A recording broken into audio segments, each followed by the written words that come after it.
So it's only that, the content of the Holy Scriptures. Pure tales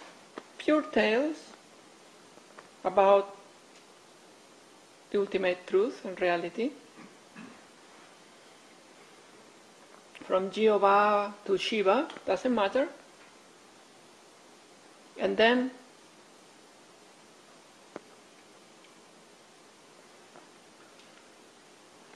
circuitous roads of pointing. Circuitous. We know what you meant though. She did so much better in English than I know, right? Well, my pronunciation is garbage. I enjoyed how you pronounced it. I like it too. I was like, oh, what was that one? Circuitous. It does look like that. Circuitous paths of, or routes of pointing, that what they do is hook and pull your intellect for a trip. So you, during the trip, in the journey, you lose your mind, right? And then you get back to your nature. So that's the intent. But it's very difficult to get there through books, because books are dead. So you can read the Bhagavad Gita, and maybe if you're open enough, or you're ready enough, some words that are, some expressions will hit home, and then you will be in a moment without thinking, of pure naturalness. But it's difficult, because the word alone, you overpower the word with your intellect. So you take it as simple food for thought, as the expression goes, food for thought. That's what you do. You take these words and they're food for thought, for thinking more. So their intent is lost. However, with a living realized whatever may be different, because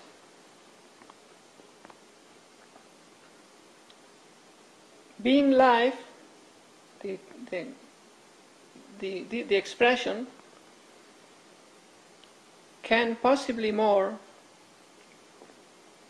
be tailored for your intellect. So it takes you beyond.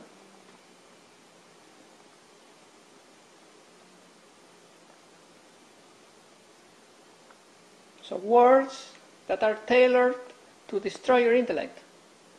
You see? That's the possibility of satsang.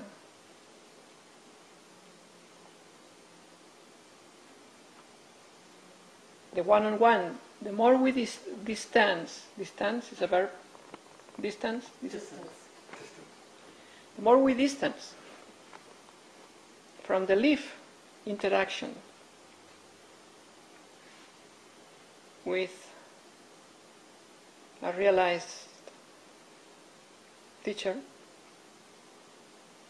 the less chances that the message touches us. Touches us in the sense of transcending the intellect, of course. We will appropriate the message and then distort it, make of it another package of cookies to keep in our kitchen. You know what I mean? So I went to so and so teacher, and now I have these cookies. I will keep them in my my kitchen closet. That's what we do.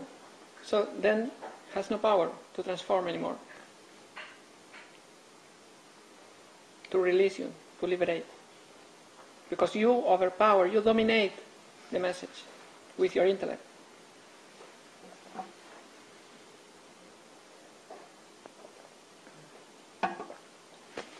So somehow the teacher has to take the satsangi by surprise. That's the only way. In order to shake the mind so it can drop.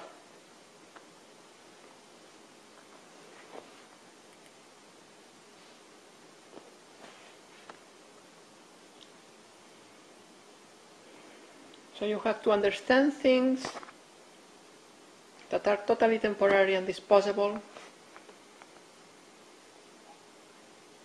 until you sit beyond understanding in your nature, beyond understanding, beyond questions and answers.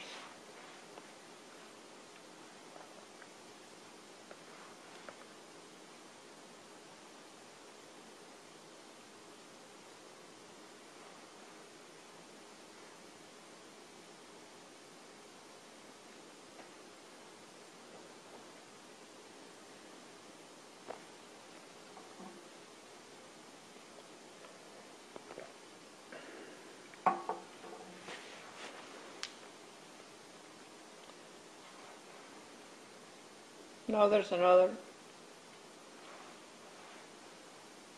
chapter. We can talk another thing now.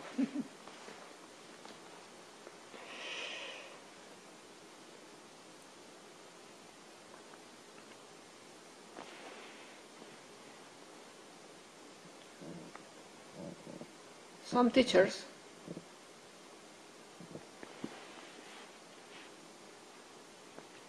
say that you cannot do anything for that liberation or transcending the mind to happen. That is a stroke of luck or something, right? Some say that, like you're walking the street and lightning hits you, right? It can happen 1 in 30 million people or 400 million people, I don't know what's the statistics. It is very rare, right? So the same thing here. Many teachers will say that, especially of the new generation of Western non-duality teachers. So it's a wonder they have a following. Saying that. First they say, there's nothing to understand, which I already talked about. It's garbage. Because it's half true only. And then they will say, there's nothing you can do. Because it happens if it happens.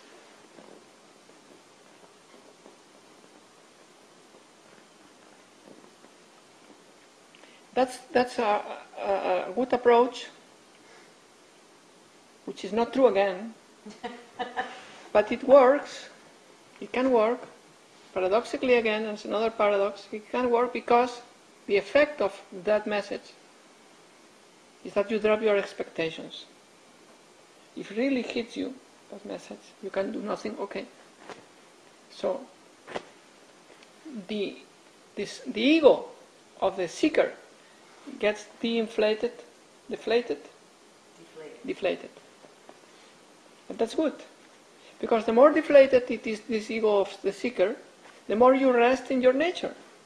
So by not seeking, you are there already.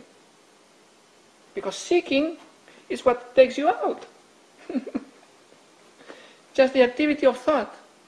So believe you cannot do anything, believe there's no hope, and then you will be up almost there, if not there.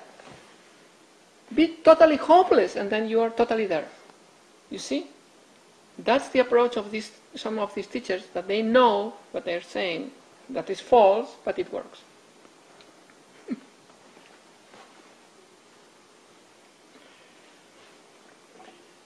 But I use, in general, a more positive approach, close to Ramana, Nisargadatta, etc., which they point, and I point, to our nature, and I show how it is already accessible immediate, it can be recognized. So if we happen to be able to recognize it, then you only need to plug there again and again. Plug into your original state